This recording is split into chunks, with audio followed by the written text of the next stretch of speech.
That when Jesus came to earth, He came to die for all our sins. Porque todos, por naturaleza, sabemos que existe un Dios.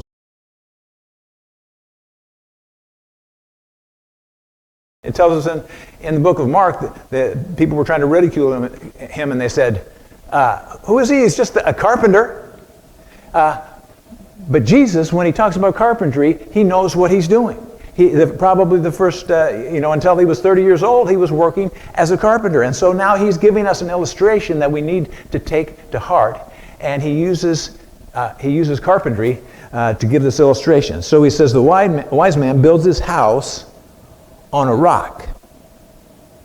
And the rains descend, and the floods come, and the winds blew and beat the house, and it did not fall, for it was founded on a rock. So, first thing we need, Jesus says, is your life is like a house. You build your life a little bit at a time. And when it comes to the end, you want to look back and say, I lived wisely. And in order to do that, it matters what you build your house on. And Jesus says you need to build your house on a rock.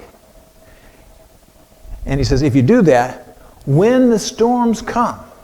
Now notice He doesn't say, if the storms come. He says, when the storms come. So you know what? In life, there are going to be storms. We can count on it because He says, when the storms come. We all have been experiencing storms over this last summer. But there are other storms in our lives when we are met with challenges that we weren't expecting, that we never would have planned on. And one of those storms that we have to deal with is death of people around us. We were, a couple of weeks ago, we were headed to Nebraska to visit my mom, who's 95 years old and in the last season of her life. And as we just about got there, we were a day or so away driving. My wife got news that her sister-in-law died. Her sister-in-law, we didn't expect her sister-in-law to die, but her sister-in-law died. That's why she's not here today. She's at the funeral. And her sister-in-law had 10 kids. And no one was expecting it. And yet, there she died. And everybody had to deal with it. There are things that happen in our life that we don't expect. And those are the storms that come in our lives. Sometimes they're just the circumstances of life. Sometimes it's Satan who's trying to trip us up. Sometimes it's God. Did you know that? The Bible tells us in the book of Jonah, chapter 1, that Jonah tried to run from God and God prepared a storm. God prepared a storm for Jonah. He needed to get Jonah's attention, and a storm was the way that He did that. Sometimes God says, I'm going to get your attention with the storm. And so we don't need to be afraid of storms.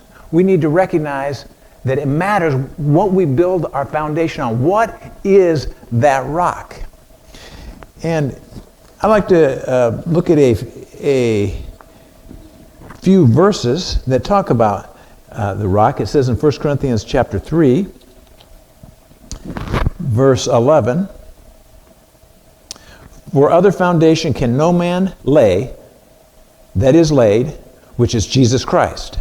Now if any man build on this foundation, and so it says the foundation that we lay our lives on as Christians is Jesus Christ. People have all kinds of things that they lay their foundation on. Some lay it on their education. Okay, if I get a good education, that's going to carry me through life. Some on possessions, some on relationships, some on achievements. All of those things we can lay a foundation on, but Jesus says the only one that counts is the one that's a rock. And He's speaking as a carpenter. When you build a house, you could start building a house, but if you don't dig down to that rock, you don't have a solid foundation. Well, let's go to 1 Peter chapter 2, verses 6 through 8. It says, wherefore also it is contained in the Scripture, behold, I lay in Zion a chief cornerstone, elect and precious, and he that believeth on Him shall not be confounded.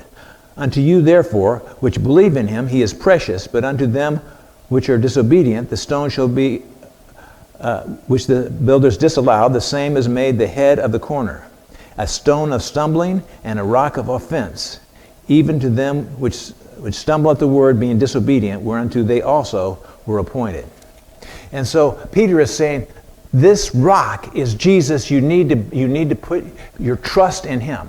And so when we go through life, to present us faultless before the presence of his glory, ante la presencia de Dios with exceeding joy, con un gozo grande. to the only wise God, El único Dios sabio, our Savior, nuestro Salvador, glory, majesty, dominion, and power. And to present us faultless before the presence of his glory, ante la presencia de Dios with exceeding joy, con un gozo grande. to the only wise God, El único Dios sabio, our Savior, nuestro Salvador, glory, majesty, dominion, and power.